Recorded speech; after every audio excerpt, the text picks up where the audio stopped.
Hello and welcome everybody to this special episode of Mereba Esset Conversations.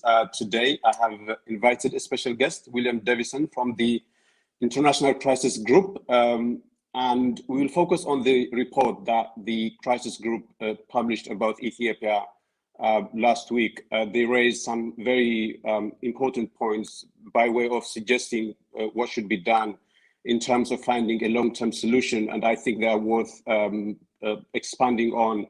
So, William, thanks for giving me the time today. Yeah, pleasure. Thank you very much for having me back, Teklay. Thanks. I appreciate that. It's early morning, and I know what this means. I'm not with myself. I'm not the most active in this time of the day, but we will try to keep it lively. So, okay. Yeah, I think in about 4 days, it would have been 1 year since the war began. I think it was on the 4th of November that it started.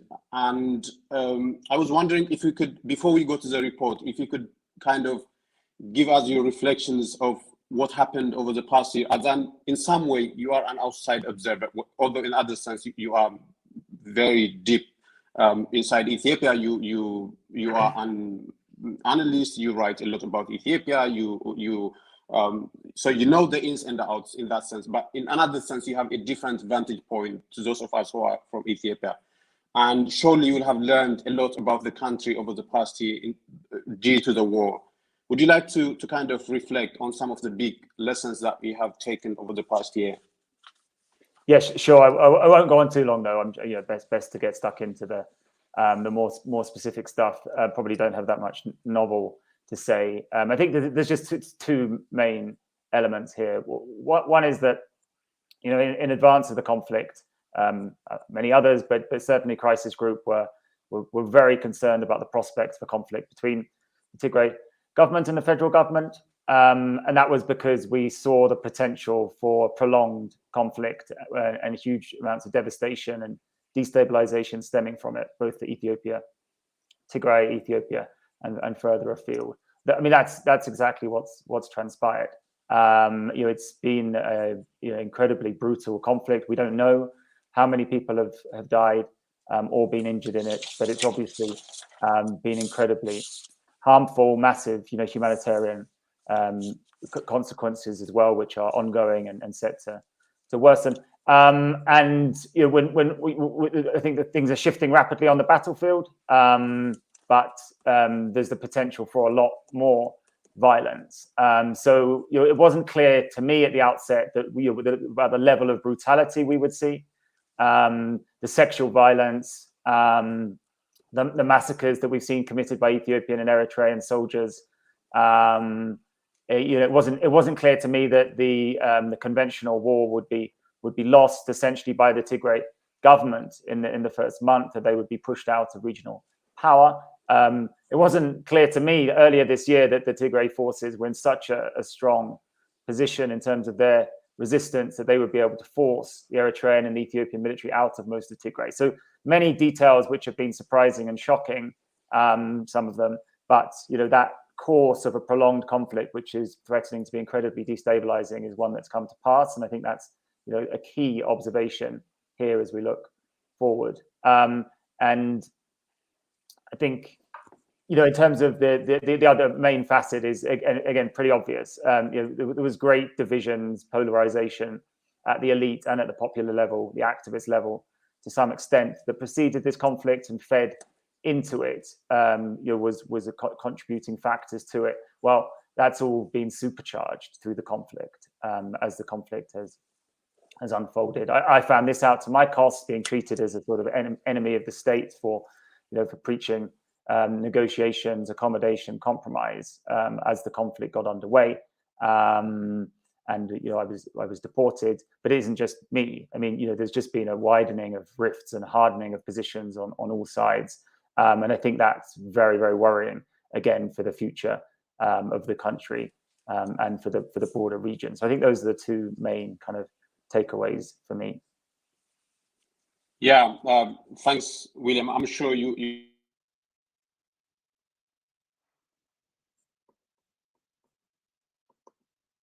by saying congratulations to all the people who worked on this report. It's very thorough and very meticulous report. I think you have covered as many points as one could possibly. But I think it's been 1 week since I the can't report, hear anything, Teklay. You can't? How about now? Hello? Hello? Do you hear me?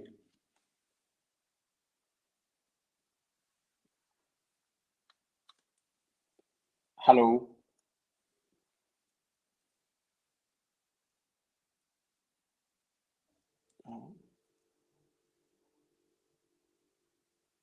I think, yeah. All right. Okay. Unmute.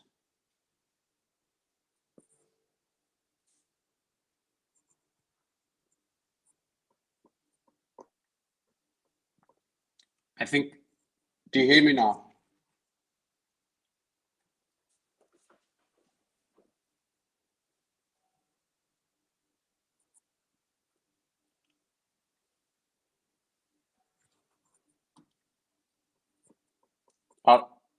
The people watching us could hear me. All right, bear with that. I think he left and he will come back.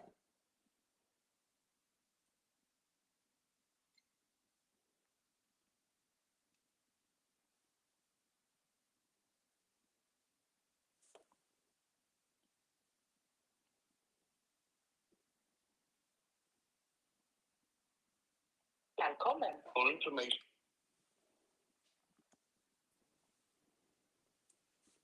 What about now, William? Yeah, I can hear you. Yeah. Thanks. Okay, so I was trying to say you raised some important points of reflection, and I think you will go to some of the points later when we go deep into the report.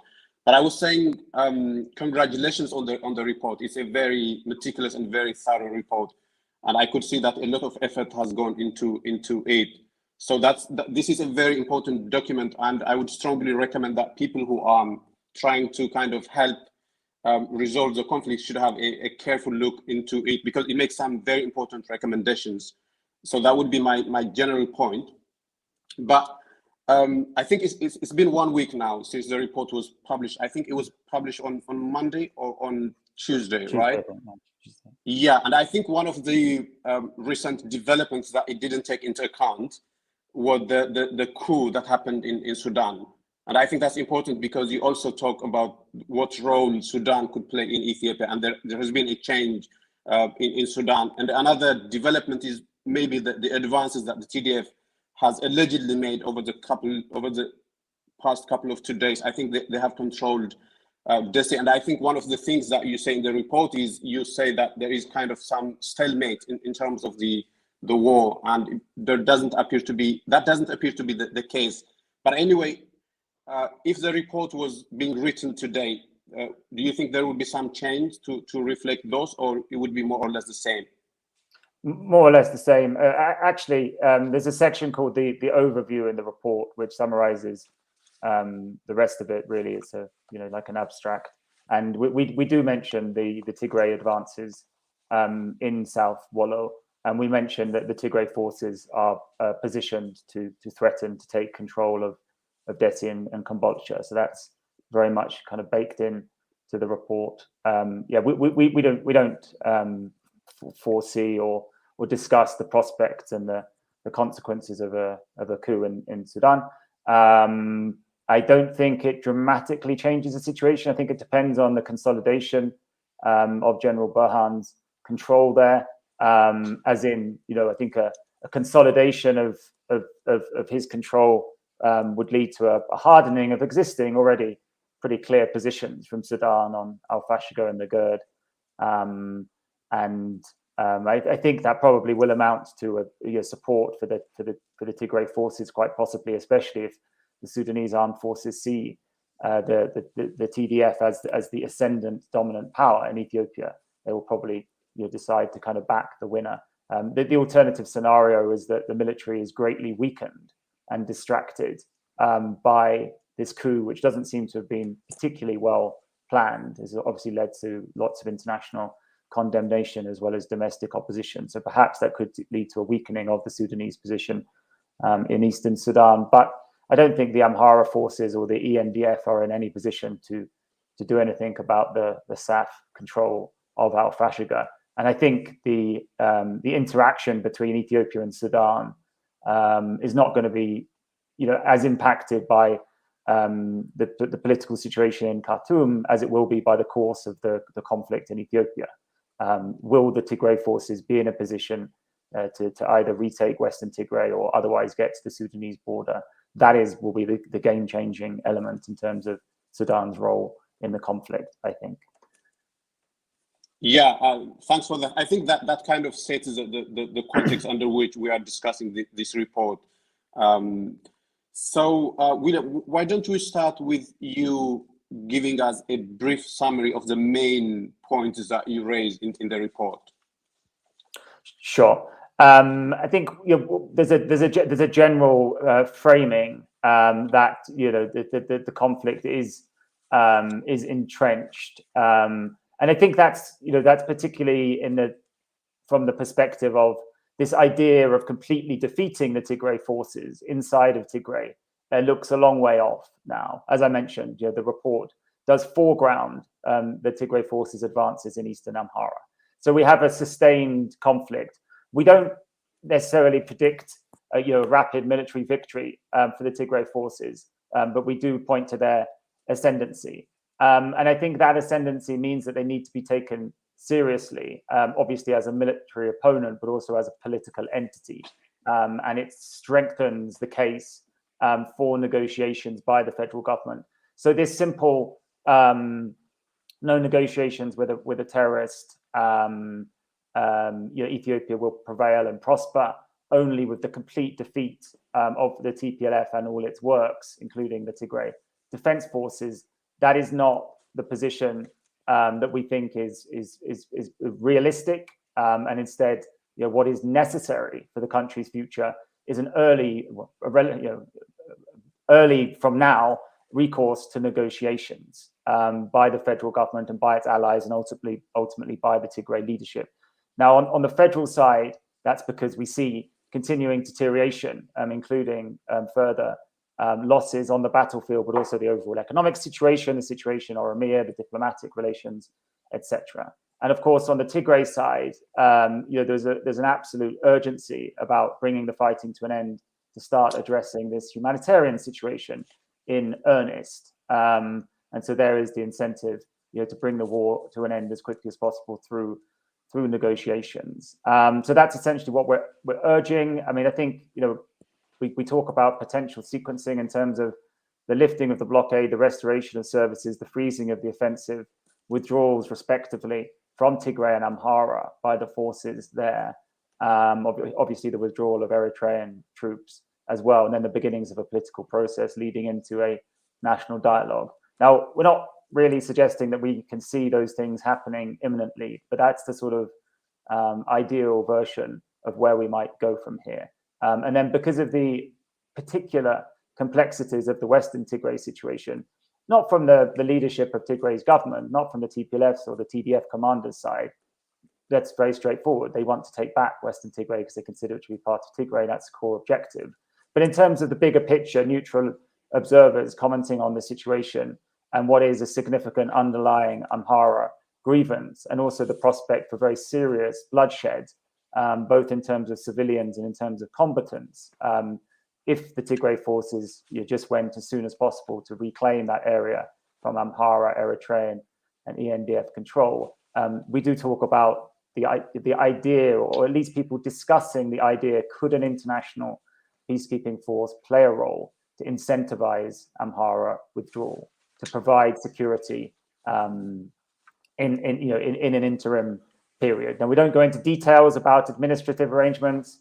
Ultimately, it's up for Ethiopians, Tigrayans, Amhara people and their rulers to discuss how this area is governed, etc., in the long term. But we do see a short-term security problem which perhaps could be alleviated by that international force. But then ultimately that international force is only going to become vaguely practical in the event that Addis and the other main protagonists, including the Tigray leadership, thought that it was a good idea. So there's, again, some very obvious practical obstacles to that. But that's the sort of ideal scenario that we sketch out. Well, not ideal, but in that type of scenario where people are looking around for ways to get out of this fix, to avert a cycle of violence, a localized cycle of violence in Western Tigray. That's we talk about that as one possible option. Yeah. So one of the points you raised, William, is the issue to do with the blockade, right? Yeah. And Simon Marks, a journalist that you are familiar with, I think about 3 weeks ago, tweeted that in a telephone conversation between Abiy and the United Nations Secretary General, Abiy told him that humanitarian assistance wouldn't be delivered to Tigray unless the Tigray forces agreed to withdraw from Amhara forces, which means that the delivery of aid was being conditioned on the Tigray forces ceasing their operations in Amhara, right? That's right. And you have a sentence here that kind of seems to align with that view of Abiy. You say that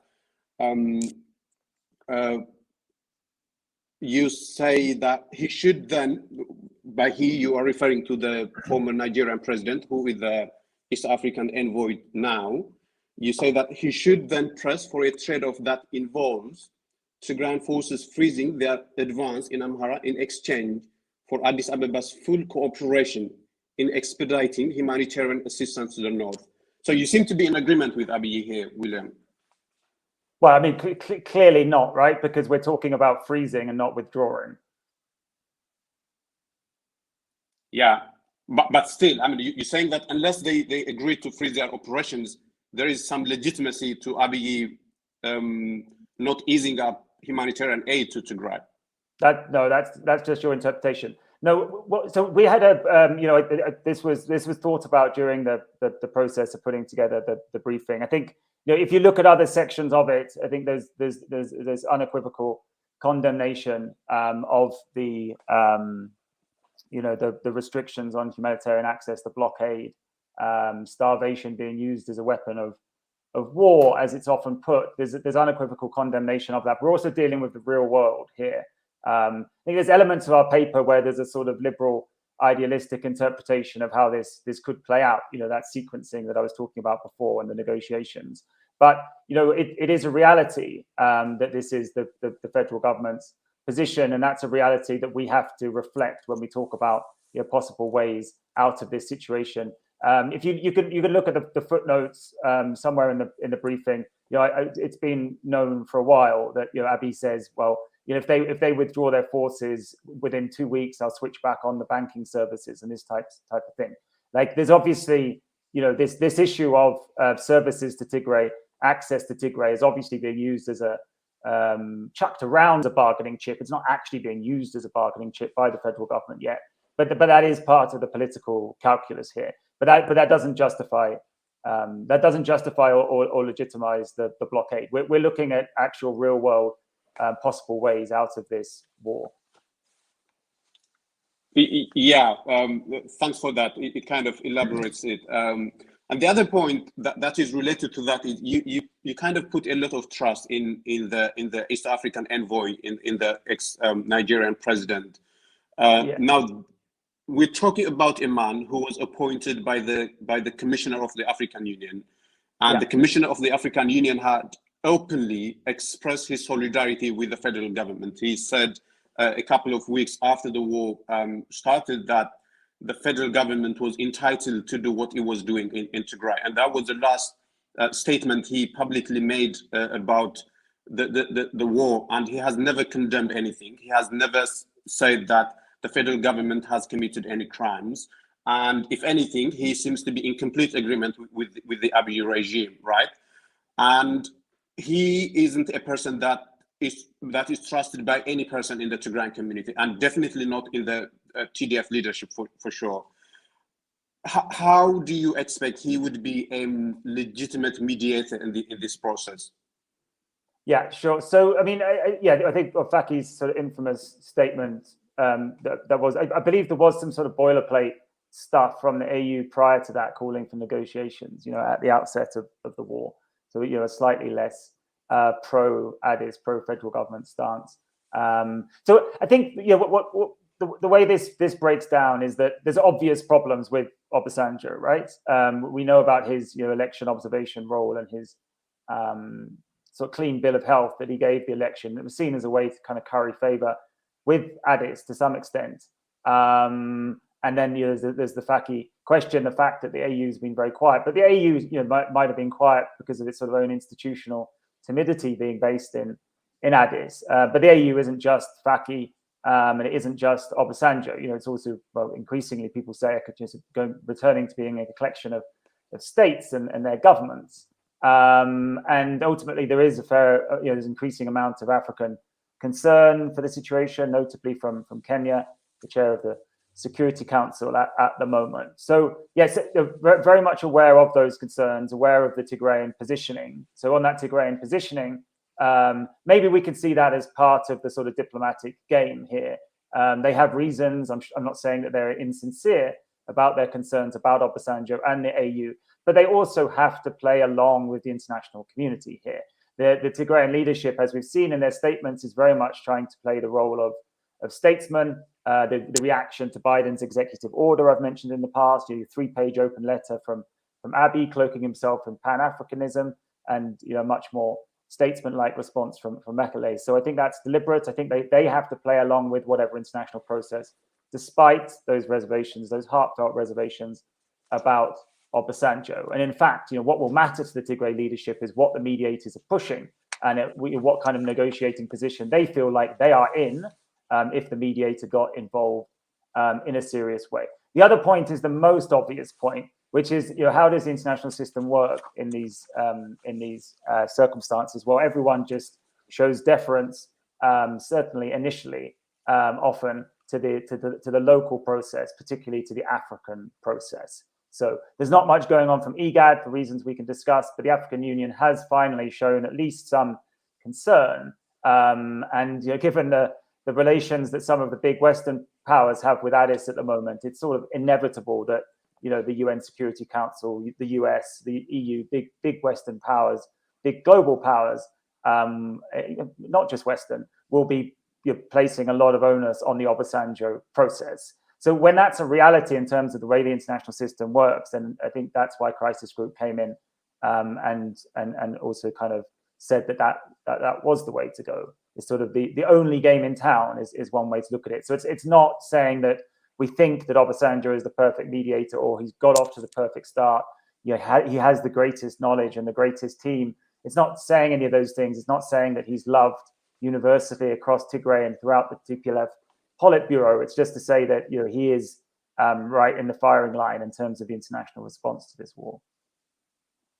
Yeah, I take the point that we can't bypass the organizations, and the African Union has to be involved because by virtue of it being the African Union, and whatever person that the union throws, then we have to live content with that. So I get that point, but actually there is a more fundamental problem embedded in there, and it was made explicit by the Tigrayan scholar Gebrehewot. Before I forgot his name, he has written a piece for the Mulgeta Gebrehewot. Yeah, he says that at the core of the problem between the Tigray forces and the Abiy forces, or the Abiy government, or the Abiy regime more properly, is that they don't recognize each other as legitimate partners, right? That's at the core of the problem. But by observing the election and by providing it legitimacy, Obasanjo has become part of the problem because he has given legitimacy to the federal government, when in fact that is the actual problem. The actual problem that people are trying to resolve today is how do the two parties come to the negotiating table and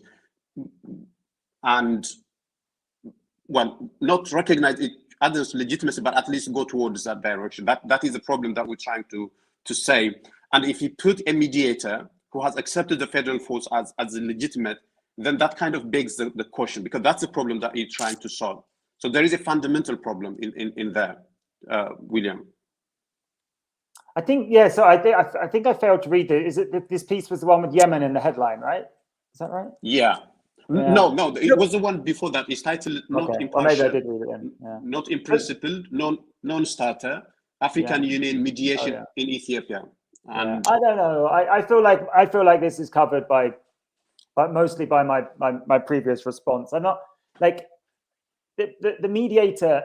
Yes, there's a process of getting the two parties to talk to each other, and crisis group, we say they have to recognize each other. They do have to do that. Like if they're going to deal with each other, I'm not sure that like the mediator recognizing one side or both sides. Like if he's only recognizing one side explicitly, that's a problem. He's imbalanced. Has he done that? No. But he has shown some support, some affiliation with Addis. He does come from recommended by Faki, and Faki's made some partial statements. But that's covered in my previous answer, like this Tigrayan perception that he's biased against them. But in terms of recognition, he has to recognize both sides to do business, and they have to recognize each other. So I'm not sure I see a problem there unless it's completely one-sided in terms of his recognition. Well, I mean, the suspicion would be that he's rubbing shoulders with the officials in Addis. He spends time with them. He recognizes them as a legitimate government when, in fact, the Tigray Defense Forces don't. And for him to then present himself as an impartial and as an unbiased mediator would be a hard sell. That would be the counter argument. Right, and I think it wouldn't be too much to ask actually to have a mediator who both parties trust. That's fine. But look, I think you're blurring the lines here. Yeah, if he's considered partisan and biased, and he only knows one side, he's only interested in doing the bidding of one side, that's a problem. But I think he has to recognize both sides, or he has to at least recognize that both sides need to be recognized by the other. I hear you that he's considered to be, he's not considered to be impartial. He obviously has work to do to build the trust of the Tigray leadership. I think he's going to be kind of forming a bigger team, sort of now. That's clearly an outstanding issue in terms of his role, his ability to play a role as an effective mediator. Yes, that's indeed the case. Yeah, but the other point that you raise is in terms of there is this reflexive need almost in the international community, and I would include the international crisis group in that, to say that both parties should do this and that. When in fact the Tigray government has made its position absolutely clear. That they say that they are ready to withdraw if A, B, and C are done on the part of the federal government, right? But whenever international crisis group or the US government, or I'm not here asking you to defend the US position, but in general, there is this need to say both parties should do certain things when in fact the Tigray government has made its position clear. So for instance, when it comes, I think I could fairly kind of summarize the Tigray government's position when it comes to this. They say that they want to get guarantee that the federal government wouldn't invade, number one, for them to withdraw. They want to get guarantee that Tigray is receiving the things that it is constitutionally entitled to. They want to get guarantee that the people who perpetrated crimes in Tigray are held to account. If these things are guaranteed to them, then they will withdraw. And for me, it seems to be a fair demand to make, given what has happened in Tigray. It would be suicidal, actually, if they simply withdraw now and if the forces invaded Tigray and repeated what they had done over the past year, right? So they have a duty to protect Tigray, and they have a duty to demand certain guarantees from the federal government. But when you make calls on all parties to do certain things, you don't seem to be factoring this in. Well, and I think it's more about like it's more about like, I mean, as we've probably discussed before, I mean, crisis group is not we're certainly not sort of explicitly sort of expressly picking one side in the conflict, saying, and this is not the approach that you take. So there's no need for us to get stuck on this. But we're not saying like absolutely, you know, one side is in the right here. And I think even if we think one side is in the right, we'll probably kind of, you know, couch that in some quite careful language, because we're trying not to upset the other side. Because if we upset the other side, then we're not speaking to them, right? So, I mean, you know, as impossible as that is in the current Ethiopian environment, you know, something that I find out increasingly, even though I do strive to try and, you know, speak to all parties. You know, we do try and do that, right? And so I think that's, you know, that's always what we're doing. So I will state very clearly the position of the Tigray leadership in terms of what their demands are and the justifications for the offensive, right? So overcome the siege, reclaim territory, go back to pre-war borders, remove security threats to Tigray, restore services, and then eventually, you know, be able to kind of hold a referendum, right? It's all down there. It's all in the report. It's just that we're not going to come out and say, like you're doing, like, yeah, that's totally reasonable. I understand why they're doing that. Ultimately, you know, that offensive by the Tigray forces has led to 500,000 people or so being displaced in Amhara and Afar regions. Also reports of atrocities. And, you know, we could get back into this, you know, conversation about what happened in late June, early July. But essentially, as long as the war is going on, and this is part of the sort of realpolitik, going back to what you were saying about Abiy and the bargaining over the blockade. But, you know, ultimately, as long as the fighting is going on, you know, that's going to make it you know, harder or less likely that we're going to see any sort of sustainable scaling up of the humanitarian operation in Tigray. Now, the justification for the offensive is that they were trying to starve us to death, and the only way we can get around that is by defeating their armies and taking power in Addis Ababa. Okay, you know, but that's not something we're necessarily going to advocate for, right? So instead, we're saying, like, this war needs to be shortened. Like, the reality is that we're not going to get, you know, massive humanitarian relief whilst the war is going on, and so that's why we take these sorts of positions. And I think maybe just to finish on this point, so, you know, the Tigray position is the leadership's position. Your position is like totally justified in removing whatever security threats to Tigray. Okay, well, that means destroying the Ethiopian and Eritrean army, essentially. You know, like that's what the Tigray forces are trying to do. You know, so we can imagine that there might be some opposition to that from elsewhere. You know, on the Tigray side, that's legitimate management of threats to Tigray security. You know, also provokes some other people. The Western Tigray issue.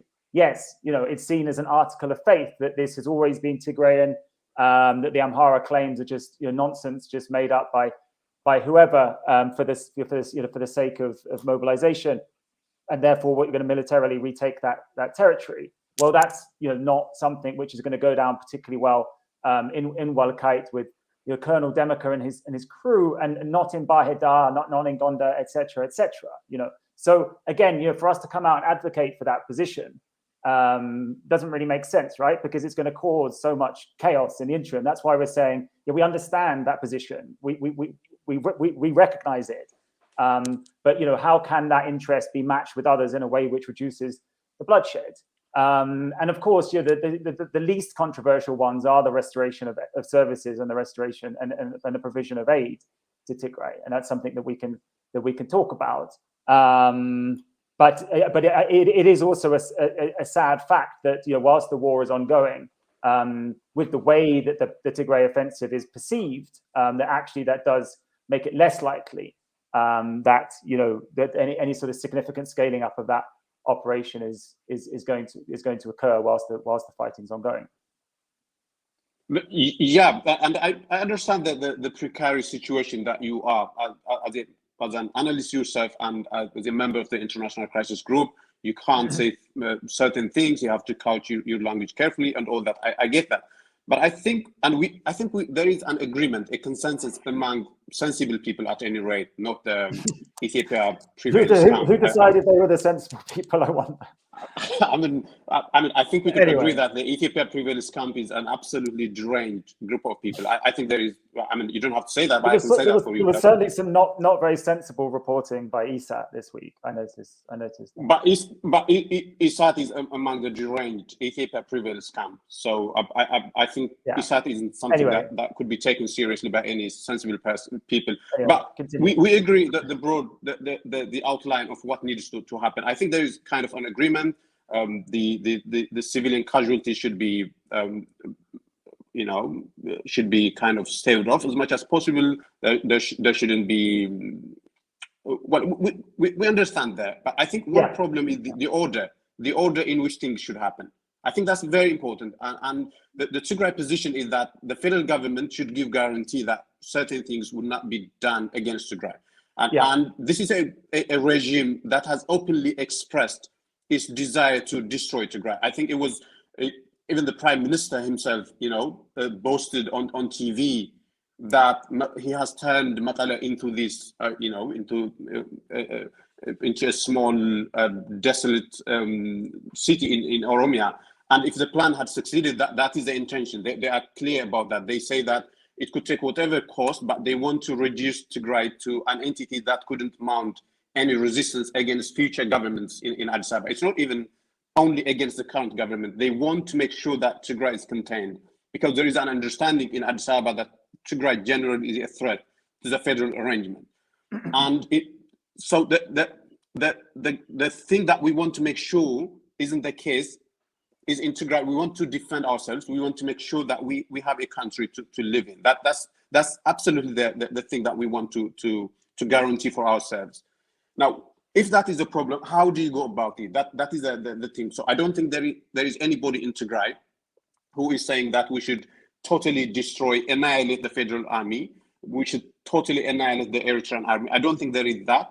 I think the demand that people in Tigray are making is the international community should be sympathetic to the problem that we are in and at least understand what we are trying to say.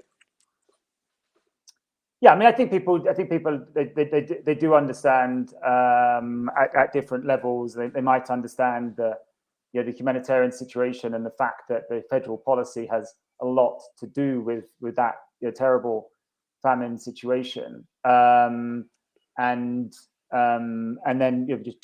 just building from that, the various kind of whether it's the sort of the Amhara takeover of Western Tigray or these security concerns.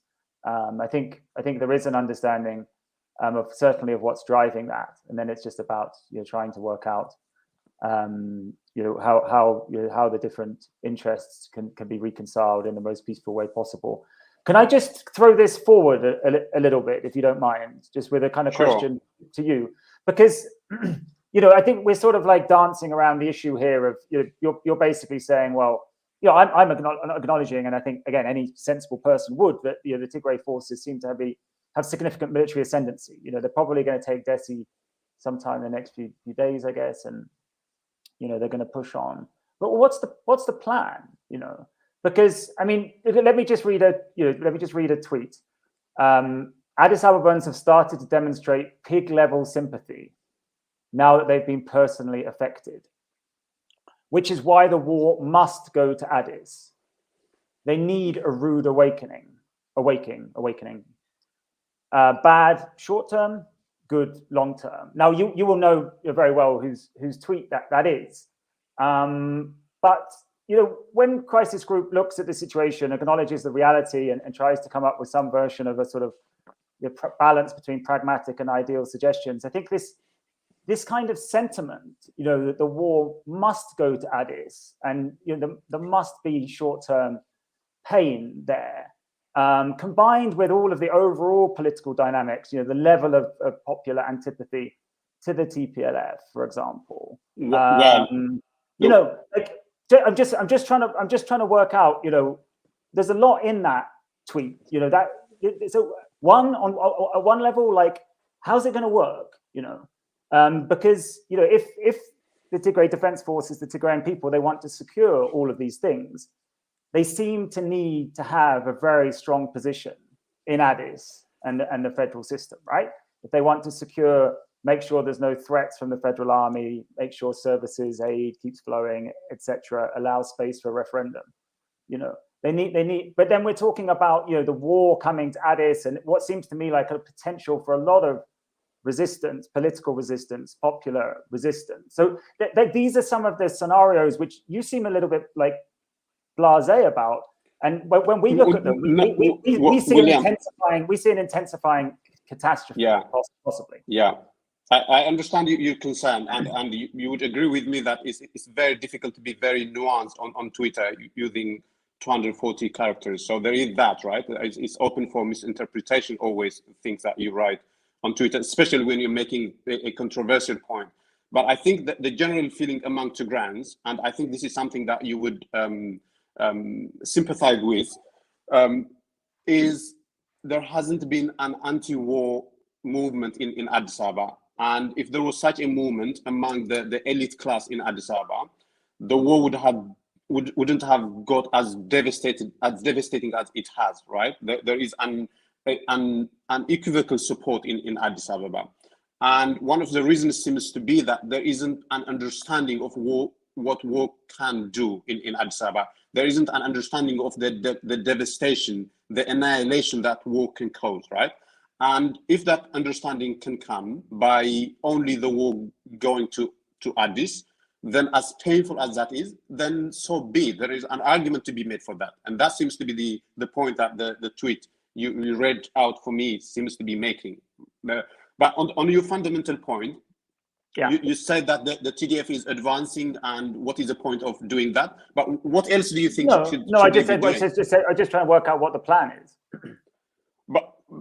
But again, I mean, I'm going to throw a question back at you. What else do you think they should be doing, given that the federal government has expressed its determination to crush Tigray? What else should they be doing? I think that's the question that people should ask as well. I think like some of that's answered by my, the initial answer to like what's the crisis group kind of recommendation here. So it's that that reality of the Tigray forces advance. They seem to be gaining a position of such military ascendancy that to say that they're a force to be reckoned with is something of an understatement, right?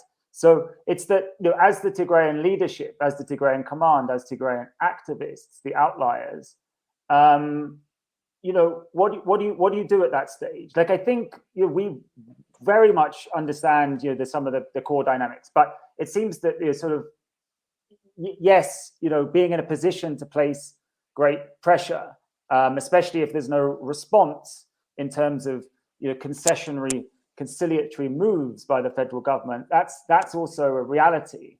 But as much as there is an imperative to overcome the blockade and start addressing the humanitarian situation, it would seem wiser to really engage in very serious planning and coalition building, as this inevitable build-up of pressure on the federal leadership leads more and more people, whether it's sideways pressure within the government or whether it's kind of upwards pressure on the leadership, to negotiate here.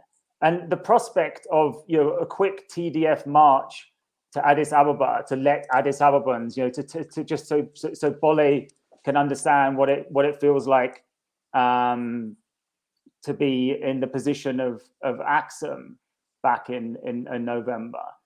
That doesn't seem like the way to go. That just seems to guarantee just oceans more blood flowing, a continuation of a cycle of violence and a worsening of those political divisions. So I mean, as much as I understand your logic, like Addis is a metropolitan city, it's removed from the reality and it's been cheerleading the war from its from Facebook, yes, I understand that, but there's also the reality of what it actually means, given the political circumstances and actors we have for the TDF to march to Addis and just try and take over like that. And certainly to do that without any serious coalition building, without a serious plan in place for a pluralistic transition, one which somehow also guarantees Tigray's core interests, that would seem incredibly unwise.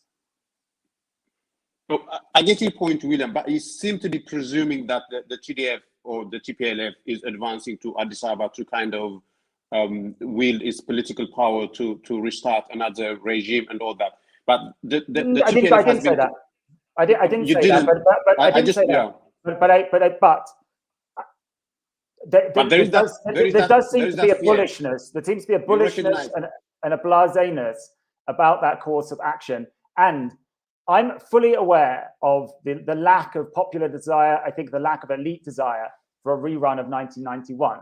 But there's a fine line between guaranteeing Tigray's interests by having influence at the federal government, whether it's those security interests in terms of the federal military, the flow of aid and trade and services, or the ability of Tigray to run a referendum with the acquiescence of the federal government. So you need enough influence to do that. You need to maintain security generally, but then you also need to repeat a rerun of 1991 in the eyes of the populace and the broader political actors. That's not necessarily an easy thing to do. So just because people in Tigray, they don't want anything to do with Ethiopia anymore, they don't want to do that again, they want to focus on Tigray, you also need to have a big stake in what is going on in Addis Ababa as well, and that could create sort of 1991, 1995 transitional government type dynamics. Yeah, well, I get your point, but I think if you truly understand the reason the Tigrayans are fighting, they're fighting for the right to exist, and they're fighting for the right to self-administer. Those are the two things that are on the line, right? Yeah. And the federal government has repeatedly stated that it wants to take those two rights away. Once you make that recognition, then it's extremely difficult to argue against the TPLF's advance in Amhara, because you can't suggest a better solution for them. And I could actually see that in your report, for instance. You say that the TPLF is pursuing a war of attrition, right? That's what you use the term in the report. But it's not actually a war of attrition. They are trying to lift the blockade as soon as possible by whatever means necessary. When I say whatever, I don't mean they go on and do reckless things. For instance, they have been extremely cautious in trying to control the city. And I think one of the reasons why they haven't still entered the city is because they don't want to wreak havoc to the city in the same way that the federal forces did in Tigray. They are being careful, but they are trying to lift the blockade, and they are trying to make sure that Tigrayans have the right to live and to self-administer. Once you make that concession, it's extremely difficult to make an argument against their advances into the Amhara area. So what else could they be doing? I think that's the natural question. What else should they do now? Given that if they don't keep the enemy at bay, it's going to come back tomorrow. Yeah. So I was explicitly talking about a quick march to Addis, and you're not thinking about some of the potentially incredibly destabilizing, violent consequences of that. But we are where we are. I mean, I understand, and the rationale for the offensive is stated very clearly in the report. Like, it's patently obvious that there's no letting up now from the Tigray leadership. So I think these exhortations for the Tigray forces to return to Tigray, I mean, that horse has bolted, basically. But I'm talking about, in the context of the reality of the conflict situation. They have a very strong position. It's only because the level of propaganda and delusion in Addis, which is and elsewhere, which is causing so many people not to realize what the military balance of power is. So I think action needs to be taken that makes people understand at a popular and elite level what the circumstances are. That's when you're in that scenario of this, people working out that this is a force to be reckoned with. They can't this nonsense about it's just a couple of old guys in caves in Tembian. That's unsustainable when the Tigray Defense Forces are in the position they are now, and the position they're likely to get into in the next few weeks. And I think it's from that type of position that there should be a very, very much a renewed concerted focus on getting people to negotiate in a sincere way, and also this whole issue of coalition building, so that in the what would be then, I guess, the quite likely scenario that we'd come to a sort of a new transitional scenario, that there would be a diverse coalition running the country. Yeah, I think there are a lot of points that we could debate about here for like hours on end, but we will kind of carry on to the other topics. Okay. But I would just add that the reason that a lot of Tigrayans are saying the things that you just read out for me from the tweet, they aren't really saying the war should go to Addis and affect people's lives in the way that it did in Tigray. I think that's not the point they're trying to get across. The point that they are trying to get across is there should be a way of making the elite class who wield the power, who have the power to kind of to charter the future of the country, they should be made to understand the heat of war. They should be made to understand the effect of war. And if there is that understanding among the class in Addis, then it would be in the best interest of everybody, not just of Tigrayans but of Ethiopians as well. So there is that understanding in Tigray, because we truly feel that we have been let down by the intellectual class in Addis, by the political class in Addis, and actually we aren't onto nothing really. If you observe current developments in the Ethiopian circles on social media, people have started to speak against the war because they have been personally affected. So as painful as that is, you can't say that it's not something that is useful. It is really is useful when people understand what war could do, and I think that's the point that many people are trying to make.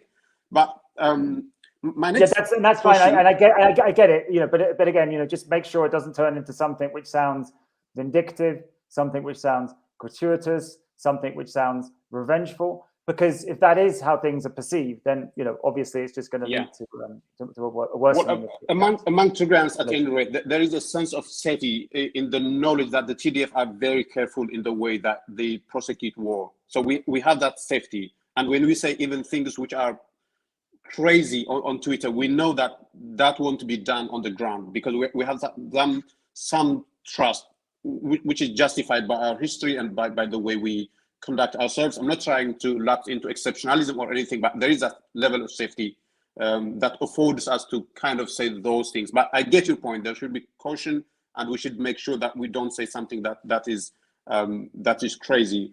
The other point, William, that I want to raise is something that doesn't exist in the report. It does, but only fleetingly, and that is Isaias. He doesn't loom large in the report, when in fact he looms large in Ethiopia. And I think he seemed to be assuming that Abiy has a sort of agency that would allow him to do the things that you say he should do. But I don't think he has that liberty. I don't think he could do anything without the blessing from Isaias. Where do you stand on that line? Yeah, no, I think that's a very valid criticism, and I think it's one of the hardest things to tackle using the sort of crisis group approach, because Isaias has created this regime, and sort of the whole point of it is to make it sort of impervious to external influence, and also just incredibly opaque, so no one ever knows what's going on. And I think so it's you get to the sort of least practical elements of things when you start saying, oh, and Isaias should withdraw his troops from Western Tigray, because Isaias operates according to just power calculations and interest, right? And his troops are in Western Tigray for a pretty good reason, because if this current Tigray leadership gets access to an international border, he believes that will present an existential threat to him. So I think there's that just general problem. He operates according to the laws of power, and here we are talking about peaceful type solutions, which he's not interested in. I think the other difficult element here is that there's been some good stuff from various people, Shetil, Tronvol, explaining this sort of Eritreanization of Ethiopian policy, just dismissing, just PNGing, 7 top UN people, the blockade policy, this type of stuff. So we can see what looks like Eritrean influence. But, try proving it. Try proving it to the extent where you feel authoritative enough about it to say, oh, there's these Eritrean advisors here, there's these military, there's this military unit here. I very much hear about the extent of Eritrean influence, and it's obvious that Isaias has been a very important influence on Abiy. The state of Abiy and Isaias's relations now, I'm not so clear about. Isaias did not attend the inauguration. We think we know that Isaias saw the writing on the wall in June and withdrew his troops as Operation Alula got underway. And then we haven't seen much from Isaias since, apart from that sort of defensive posture on the borders in Western Tigray. But it hasn't. It's not like he's come riding to the rescue of Abiy or indeed the Amhara leadership. So I don't know what the current state of relations is, but I'm aware of the influence. But it is hard to nail that down. And then I think in terms of focusing on Eritrea as an actor is difficult. Obviously, the Eritrean actors will be a focus of the sanctions regime, but even that has to be done in a pretty sophisticated way, to my understanding, to really make an impact, because they have deliberately designed the system to make it impervious to external influence. Yeah. If we could segue into Western Tigray, I think you raised an original point, I would dare say, the idea of an autonomous region in Western Tigray. I have never heard anyone else float that idea. What about the Walakaiti people? I was going to come to that, but how would the idea of, well, first of all, the thing that you don't say that Amhara forces should withdraw and respect the constitution, and they should take it from there. We kind of do say that. Yeah, but so you said two important points. Anyways, you say the idea of autonomous region in Western Tigray, in Walakaid, and you also float the possibility of a peacekeeping mission, and you also mentioned that the pitfalls involved in the, not least the federal government would be against that, because it would construe or misconstrue it as infringement of sovereignty and all that. So I think that's a fair argument, and I think other people have traveled along that road. But the idea of autonomous region is kind of new, at least to me. Could you expand a little bit on that, how it would work? Well, I mean, okay. I mean, I just think there's just two phases here. One is this immediate problem, this security problem, let's say, which is that Amhara region's taken it over. That was unconstitutional, and the Tigray forces are set on reclaiming it. We've had huge amounts of displacement and violence from the region. So the Amhara forces should withdraw. But is there a way to sweeten this, to incentivize that Amhara withdrawal? Also, to get federal officials on board. And I think that's the idea of filling the security vacuum with an international force rather than TDF. But again, the practicality of this is I'm not vouching for that, given the current circumstances we have, and the commitment of the Tigray leadership to take back this territory. But that is it. It's to incentivize withdrawal and to provide a security presence whilst other political processes are getting up and running. The establishment of the permanent ceasefires and hopefully the launching of a genuine national dialogue and this type of thing. So it's looking at ways to move the pieces around over the short term to try and get to some sort of sustainable situation without a further kind of round of bloodshed. And it is fairly well fortified, to my understanding, Western Tigray. There's nothing particularly, nothing too novel about.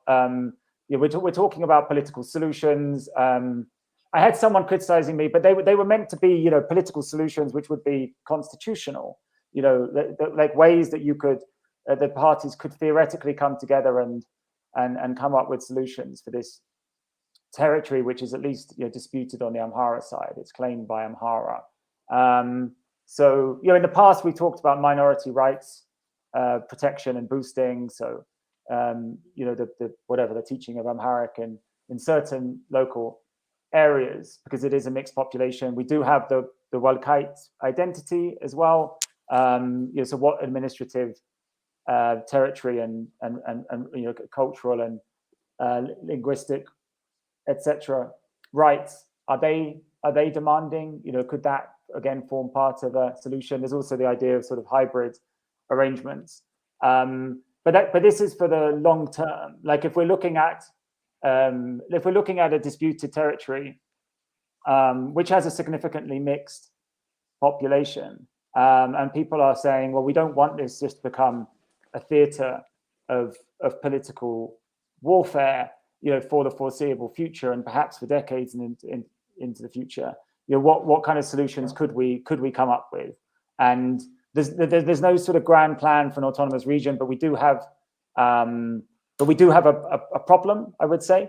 And is that something that could be resolved by having it neither administered by Amhara nor by Tigray? Not at the moment. It's evident that the Tigray leadership is absolutely set on taking it back into the administrative arrangements that have existed since the start of the federation in 1995. But if over the long term, after the initial security problem is sorted, people are going to come to some sort of political fix for the area, these were the types of ideas that we're just proposing in the most sort of cursory manner. It's not for us to flesh out these prescriptions, these types of recommendations, certainly not at this stage, but just these are the types of political solutions that could become relevant in the future.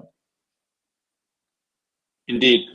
So related, and you mentioned it actually, you said that the kind of a system, a new arrangement that respects the minority rights should be sought after. And I think that's a defensive position.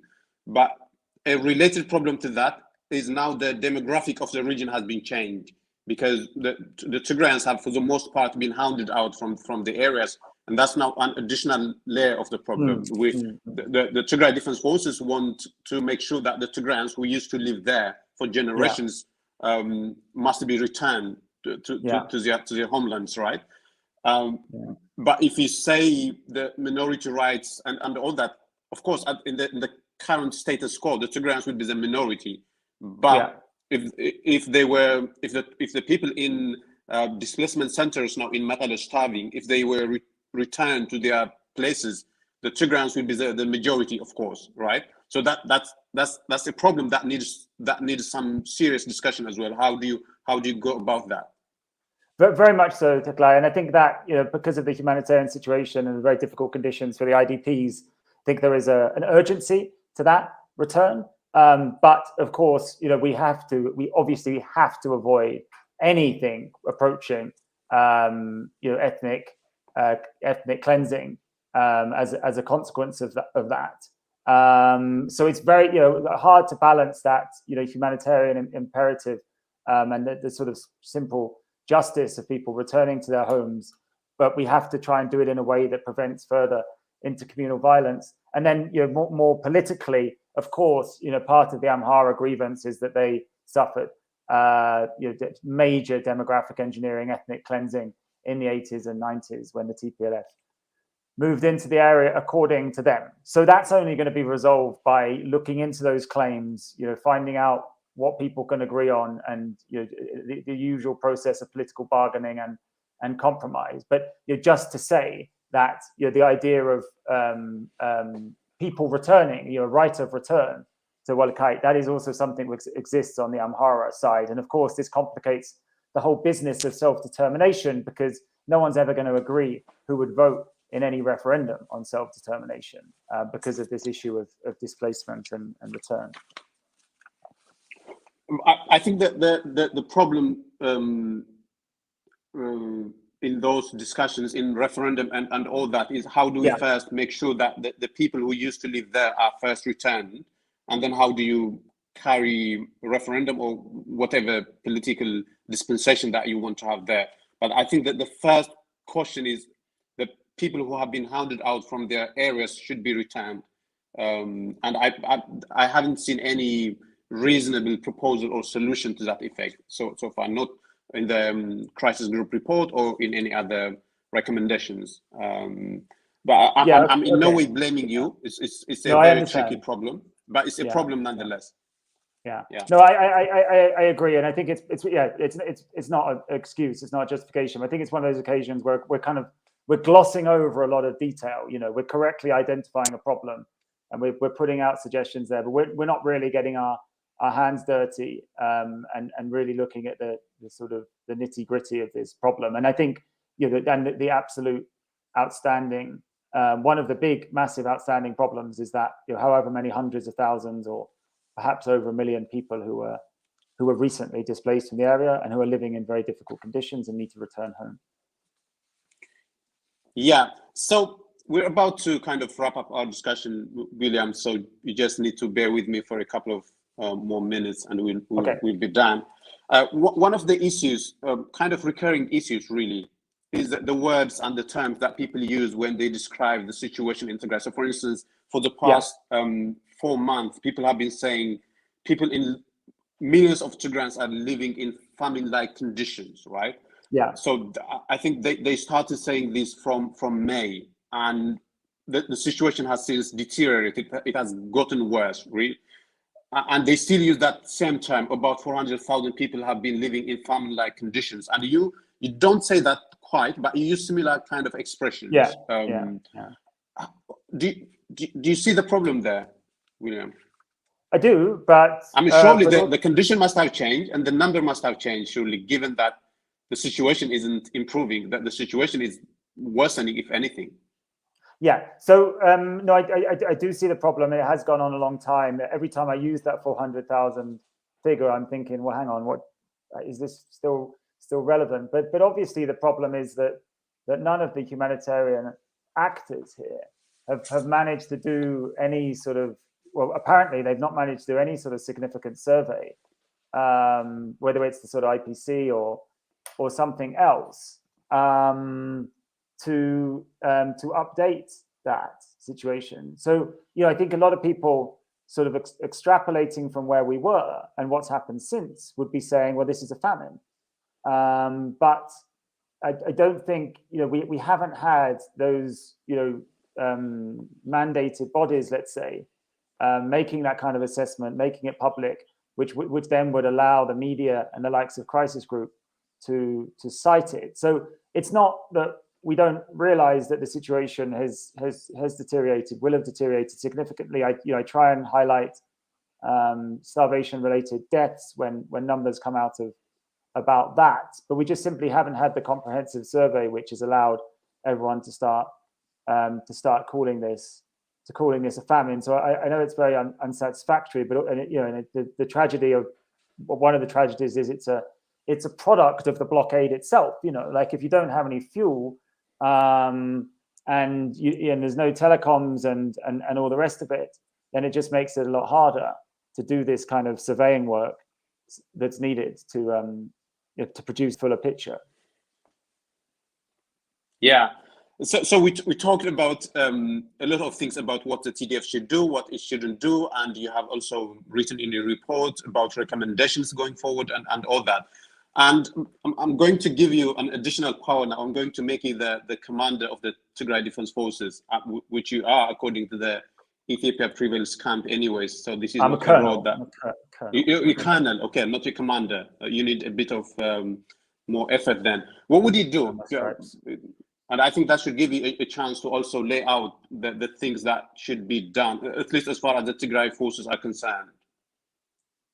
Oh, that's a ridiculous question. I can't answer that. I'm just going to have to make a sort of politician's answer. I mean, I've gone over it. Like there's a battlefield reality.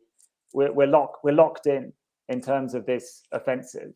And I think that the reality of that offensive, the reality of the conflict situation, has to be recognized by the federal leadership, by their coalition partners, and they need to start working out how they can come to terms and start meeting some of the core demands of the Tigray leadership, because otherwise it's obvious that the Tigray leadership is just going to keep intensifying the pressure upon Addis. So there's that. just try and get the point across that you're not going anywhere, and that negotiations are a must. And then that other point about coalition building with sort of like-minded political actors, sort of very critical, not really contingency planning, but just very critical planning for Ethiopia's political future. I'm not going to go any further than that. That's fair enough. I was just trying my luck, and it doesn't look like it worked. I'm only a colonel after all. So you're only a colonel. Yeah, I thought you were a commander. But so I think we have covered the main, the big points at any rate. Well, not quite. It's a huge report, and I would strongly recommend people to have a read at it. I think it's very interesting. You made interesting points. Some points that I disagree with, some points that I agree with, but I think that is the nature of it. So it's expected to be that way. And thanks for giving me this time, William. I appreciated it, and hopefully we will have another chance when there will be some other major developments. Sure. No, thanks again. Always a pleasure. So happy to do it again another time. Thanks. Bye-bye. All right. Bye-bye now.